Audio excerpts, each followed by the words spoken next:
कैसा लगा प्यारे प्यारे हाथों से कमेंट जरूर कीजिएगा। सबका से पहले डियर बोला तानी तो के हैप्पी न्यू ईयर। सबका से पहले डियर बोला तानी तो के हैप्पी न्यू ईयर। तो के भगवान हरदम खुश रखे ये जान।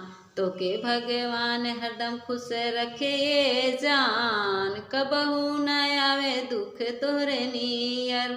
तो के भगवान हरदम खुश रखे जान। दुख नहीं आवे नियर। सबका से पहले डियर बोला तानी तो के हैप्पी न्यू ईयर। सबका से पहले डियर बोला तानी तो के हैप्पी न्यू ईयर। हर खुशी मिले तो के जिंदगी में जान हो। हर खुशी मिले तो के जिंदगी में ए जान हो। कबहू न घटे तोहरे ऊँट के मुस्कान। कबहू न घटे तोहरे ऊँट के मुस्कान। होखे भी आन मिले खातिर बाए जान।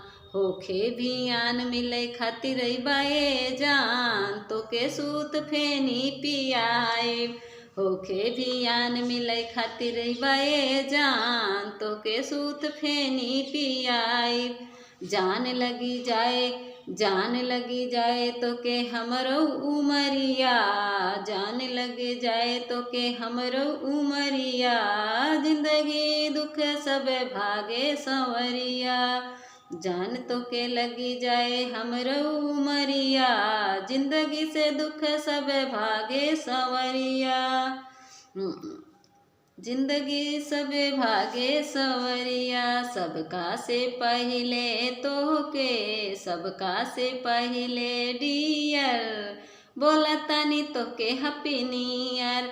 सबका से पहले डियर बोला तानी तो के हैप्पी न्यू ईयर। हेलो दोस्तों, हमारा वीडियो कैसा लगा आप लोग कमेंट करके ज़रूर बताइएगा। और सबको नया साल मुबारक हो।